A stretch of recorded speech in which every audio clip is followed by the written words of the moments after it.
I'm a firm believer that life is art, and I'm sure you all have noticed that I haven't been posting very much because, point blank, I just haven't been real inspired.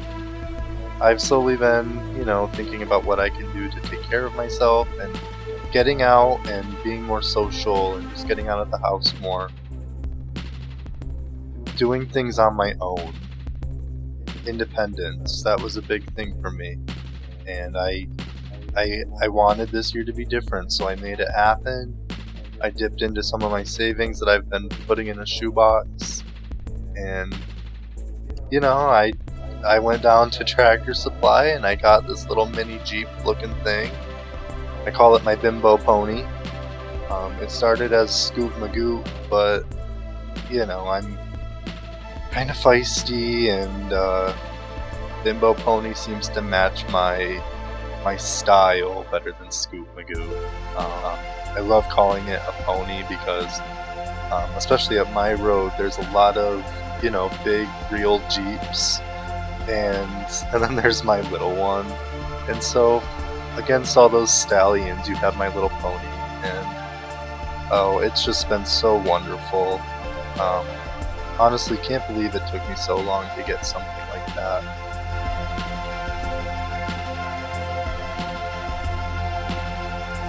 It's like a cross between a go-kart and a four-wheeler, even a side-by-side. Maybe you're more familiar with those.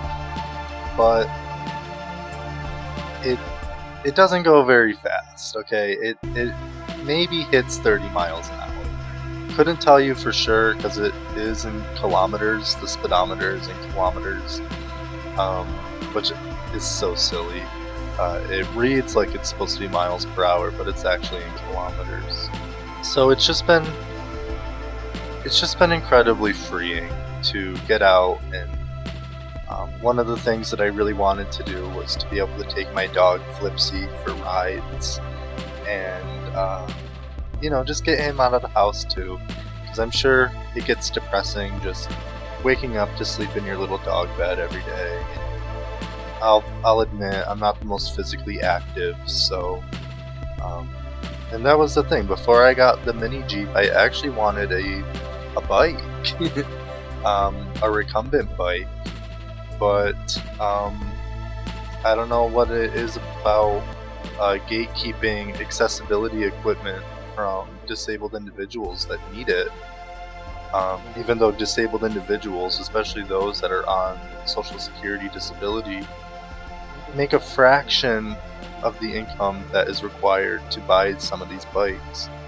I kid you not, the bike that I was going to get was $16,000. That's crazy, y'all. I don't have money like that.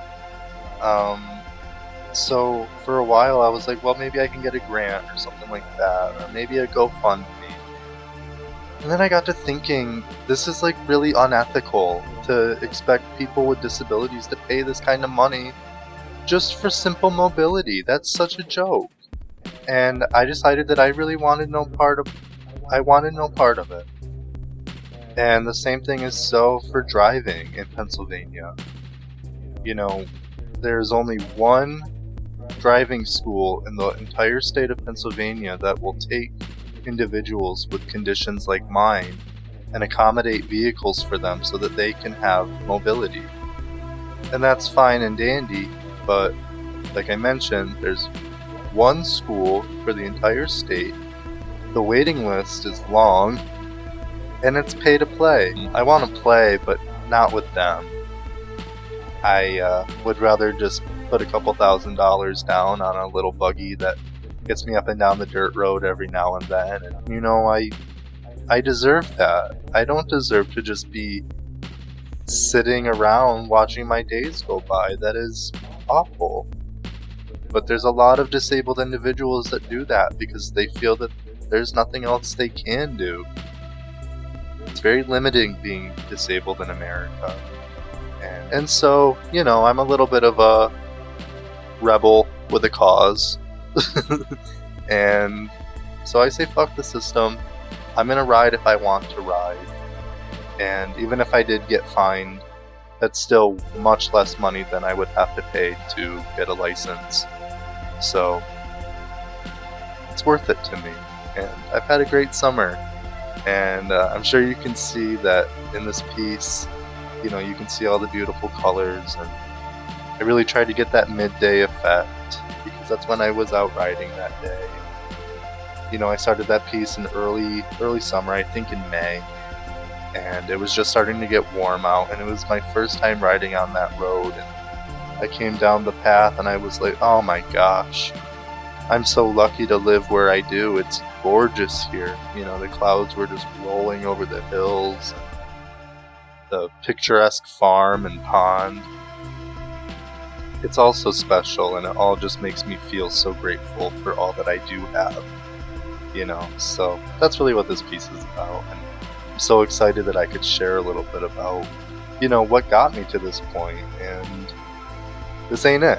I'm gonna keep riding, and gonna keep taking Flipsy out, and I hope that I can find some really good, you know, more landscapes to draw, maybe some lookouts or something like that.